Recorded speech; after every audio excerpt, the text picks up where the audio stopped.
Covenant's on Reach.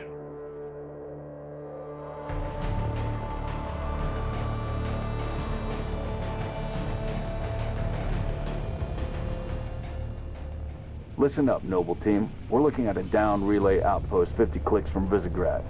We're gonna introduce ourselves to whoever took it out, and then Kat's gonna get it back online. What's the status? Over! We've been engaged! Bad guy coming out! Colonel, this is Noble 1. There are no rebels. The Covenant are on Reach. Acknowledge? Come again, Noble One. Did you say Covenant? Affirmative. It's the winter contingency. Versus? I can't even describe the amount of shit you're in. And I can't hold it anymore. Effective immediately, Silver Team is suspended from combat operations. We're all family. Best in the city. Would somebody please deal with that? I can't hear myself think. Best in the city. And consecrate the great journey of my people. Best in the city. Go fuck yourself. G'day. Well, we're right in the trenches now, aren't we? Firstly, let me apologise on behalf of 343, Paramount and Showtime for what they've just put you Legacy fans through. There really are no words I can use to describe the lack of respect for Halo's lore, basic military fundamentals, Stop! What are you doing? and even the Silver Timeline's own consistency. Fortunately, if there is a silver lining in all this mess, it's that episodes 3 and 4 of Season 2 go a long way to demonstrating the issues I was alluding to in my episode 1 and 2 review. I meant it when I said Season 2 was an improvement from Season 1, but that does not mean the show was exceeding or even meeting expectations, particularly from a Legacy fan and core lore perspective. And to say I sugarcoated some of the better parts of Season 2 in that review will be of little comfort if you end up dying of diabetes. Fortunately, my views expressed in that video ignited some spirited debate in the comments. This is good, because it means there's still enough passion in the franchise to bring to bear when required. I would hate for Halo to fall into the same state of fan apathy that has affected so many other franchises. So join me as we target that passion at Paramount, 343 and Showtime. And drive our enemy into the grave they've been so happily digging. Episode 3 of the Silver Timeline is very much death by filler, and I was fearful this would be the case in Season 2 as it was in Season 1. In terms of what should be the core narrative, i.e. the war with the Covenant, this episode should be about 5 minutes long. It looks something like this. The Silver Team goes out to the Visegrad relay, presumably with permission, and confirms Cobalt has been engaged and killed by elite zealots who were searching for the Keystone. Why would the Keystone be at a comms relay? That doesn't make any sense. To hell with it. Silver Team then need to conduct a fighting withdrawal, as they weren't expecting such a sizable Covenant presence on Reach, in order to get back and warn Fleetcom, or Spec Warcom, or whoever the bloody hell they work for in this absolute maelstrom of poorly defined fanfiction. Because they can't obviously use the relay station because it's been destroyed by the Covenant. Because it would make zero to no sense for the Covenant to covertly invade Reach, only to set up a pirate radio station. What up, Glasslanders? It's your boy, DJ Splitjaw, coming to you live from inside Visegrad. We about to drop some fat plasma on this bitch. The winter contingency is called, and the fight is on to save Reach, rather than the UNSC dragging their heels like they're not about to lose one of the most important planets in the system. Oh, but don't you bloody worry, I have more to say about that. This way you can still have the side plots with Colonel Ackerson and others, but it's bookended by narratively relevant action that actually feeds the overall plot. Don't get me wrong, the character development with Ackerson is great, ultimately unnecessary of course, but at least it's serving a purpose in terms of character development which is framed around the approaching fight with the Covenant. I personally love ambiguous characters like this because we're not told whether he's a goodie or a baddie for the decisions that he makes. You as the audience are expected to figure that out for yourself. Either way, this scene tells us a lot about what he is willing to do to survive and what he is willing to sacrifice. But don't get me started on the contrivance of his sister being a pre-augmented Spartan. Holy shit. As for the... how do I put this without sounding like an absolute bigot? Varied, diverse inclusions not originally present in the core canon, they are completely distracting from the main plot. Every time we cut to Quan, who is now a level 100 sneak assassin, Big Blind and now Big Gay Al's Spartan, or Soren's family, we lose the very tenuous hold that the show has on Halo's DNA. Do not get me wrong, there is absolutely nothing wrong with diversity and inclusivity.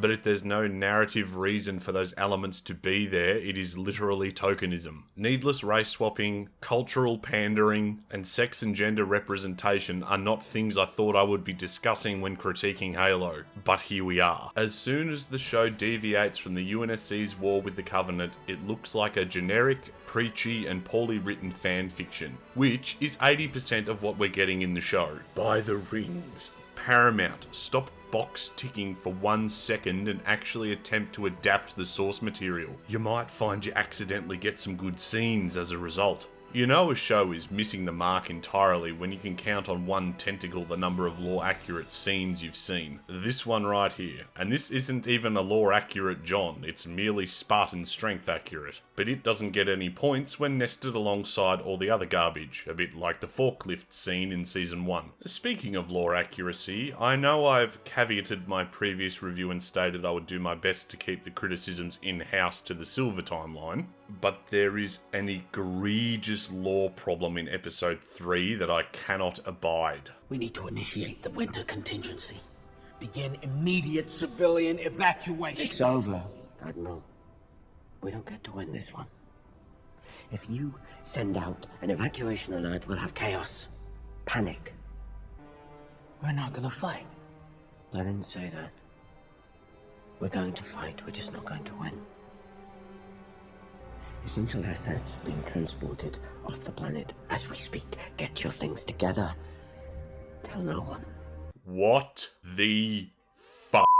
Reach is the home to the largest population of humans outside of Earth. It is a cultural and military nexus for the UNSC. FleetCom, Unicom, Spec Warcom, and ONI all maintain headquarters on the planet. Reach boasts the largest military and civilian shipyards in the galaxy, and is also home to the Spartan 2 and ODST training sites. By 2552, a third of Reach's population were contributing to, or directly involved with, the profession of arms against the Covenant. Reach's industrial might kept the inner colonies safe, quote-unquote, until the very eve of its destruction at the hands of the largest Covenant fleet ever assembled, because the Covenant knew the fight they were in for to take Reach. It was a shield that held the line since first contact on Harvest in 2525, even by 2535 when the majority of outer colonies had been glassed. The decision to call it lost and evacuate even before attempting to fight for it, before the Covenant fleet has even arrived, before you've even done a prelim analysis of what the enemy's strength is a total contradiction of everything that the Halo story represents. Reach's destruction is the second to last domino for humankind. If it falls, Earth is almost certainly next. There is nowhere else to run, there is nowhere else to hide. This is why the fight for Reach lasts weeks. Losing Reach is like losing Earth. It cannot fall, or it's over. How the hell do you screw this up? This is so important to Halo's core aesthetics that it blows my mind that this has been overlooked like this. This was likely the only thing keeping legacy fans in the game. The hope that against all odds we might get a half-decent look at the Silver Timeline's take on the fall of Reach. But they're not even going to fight for it. How very, very appropriate. Not that that'll stop the NPC article stroking Paramount's massive ego. None of the action in Episode 4 matters because the fight is already lost. Not that this seemed to matter to the showrunners anyway, because they were so far up their own arse about the random side plots that they wanted to tell that they seemed to forget that Reach was being invaded by the Covenant. A decision made before the fleet even arrived. Not that any of it was convincing, well shot, or even remotely lore accurate. Yeah, that's a great idea, give the blind man a grenade launcher, because the mathematics are determinate. Yeah, and those mathematics were determinate in Halo Reach as well. And the sentiment is true in the core narrative, but the conclusion is reached after weeks, if not months of fighting. Mankind is outmatched. When Reach falls, and it will fall, our annihilation is all but certain. Every soldier knew the chances before they started fighting, but it was worth the cost. And when the truth is finally uttered, the characters and us can't bring ourselves to believe it. It's this fight, the faith, the sacrifices, and the brotherhood that make the fall of Reach and Halo Reach's final moment so haunting.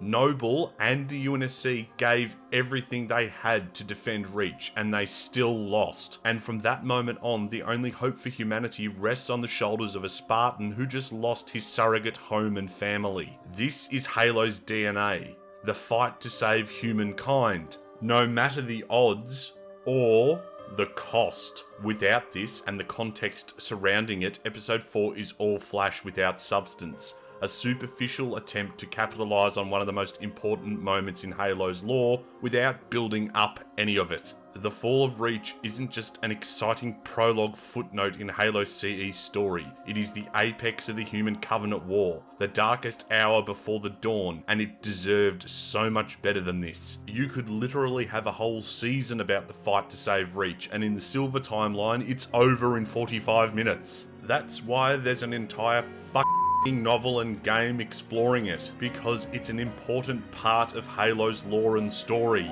It's a moment that defines Chief. It's a moment that defines the UNSC, that defines humankind. You don't just get to cut to the good part because you shat the bed in Season 1. I hate that this show is what a lot of people's first exposure to Halo will be, because it has fundamentally failed to capture any of the magic. Honestly, the biggest criticism every single person has had is that Chief spends too much time outside his armour. So what do they do during the Fall of Reach? Take his armour off him. I literally have no words, I'm far too salty. And enough with the goddamn mystics and shamans. You probably just don't like this show because it's not what you expected and your standards are too high. I don't think expecting a Halo adaptation on the scale of Peter Jackson's Lord of the Rings or HBO's Game of Thrones, told episodically like in Band of Brothers in the style of District 9, is expecting too much from such a modern and lucrative entertainment company, given that similar projects of scale have been achieved over the last 10 years. I am so sick of that excuse being used as a justification on behalf of an A-list studio. Of course my expectations were high, and of course I'm upset that it didn't meet my expectations. But I put it to you that if the coin was flipped, and the show was delivering on basic quality, these individuals would still enjoy the product. The difference is, everyone with standards could also enjoy it. The story of the Silver timeline, although B-grade as hell when compared to the core timeline, is not actually my problem, because it comfortably could have worked as a what-if scenario, but only if the people working on the show had any idea what they were bloody doing. You can't talk about respectfully touching on elements of the lore, only to totally divorce yourself from the core elements of the timeline that made it work in the first place, especially if you're planning on holding onto your legacy fans, tempting them with promises of lore consistency only to smack them in the face with mediocrity. The Silver timeline is literally a perfect storm. Average at best when they're loosely referencing the elements of the core timeline, and an absolute shipwreck when they're doing their own thing. I can't get my head around how any legacy Halo fan could consider this show anything other than a total lack of respect for the franchise that they've cultivated. And the only reason the show exists is because the name and franchise had bankability. If you stripped the name from the show, it wouldn't even be Halo, despite how much money they must have blown on advertising to spruik the iconography. What a fucking mess. I honestly don't know if I can keep putting myself through this shit, guys. I don't want to turn into a rage-clicking profanity bauble, but this is what the Silver timeline is doing to me. Look how they massacred my boy. But it's dark moments like this that remind me why I started the channel. One, because it scratches a creative itch and is very cathartic for me to do so. And fortunately, thanks to all you sub-captains, the Sheltered Harbour feels like a safe place for me to share my thoughts and opinions on the topic of the day.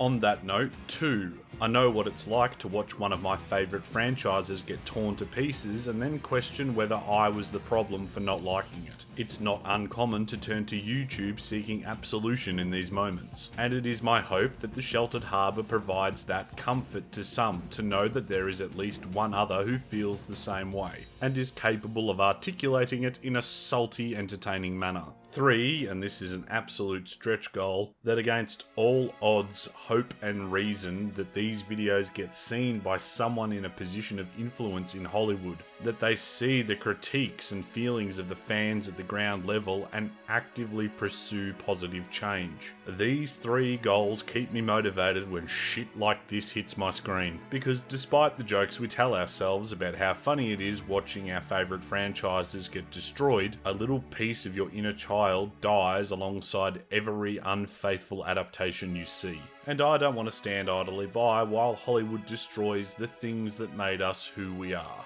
Don't get me wrong, I'm not saying who you are as a person is derived solely from the entertainment that you enjoy. In fact, I would encourage everyone to seek alternate routes to fulfillment, noting the current state of Hollywood. But make no mistake, it is a very important part of who you are, and that is why many of us have had an adverse reaction to Paramount for debauching Halo.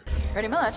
I have been somewhat of a staunch defender of some of 343's decisions, but now I've just got nothing left. Particularly when I hear things like ex-employees of 343 apparently pitching the idea of an ODST Helljumpers game, not too dissimilar from Helldivers, which is absolutely killing it right now, only to have their ideas rejected time and time again. I offered you friendship, and you spat in my face. And instead of an ODST Helljumper game, we get the Silver Timeline. Unacceptable! And despite coming into Season 2 hoping for some sense of optimism, the parasitic and flood-like life form that is 343 have drained me of any energy to try. Like, do I even need to list the nitpicks? Is there any point nitpicking from a dead horse? The Silver Timeline isn't Halo, but if by some miracle you're enjoying it as a Legacy fan, good for you. I personally think it's a poorly executed insult to everything Halo should have been, and it hurts my soul to know that this show stands in the grave of what could have been. There is no righting the ship now, it's too far gone, and I'll be damned if I'm going down with it. So I'm not going to continue floating in this particularly salty patch of water. The next Halo video will be something different, and hopefully more enjoyable for all parties involved. Because in spite of all of this, and the absolute rock show that was Infinite's launch, Halo is not so far gone that fans are at a state of apathy with the franchise, and I am determined to do what I can to preserve that. But remember, I'm just a brainless lump, so permit me to read you a portion from the Holy Scripture that is the Fall of Reach. John remembered Chief Mendez's words, that they had to live to fight another day. He was alive, and there was still plenty of fight left in him, and he would win this war, no matter what it took. Hooroo, mate.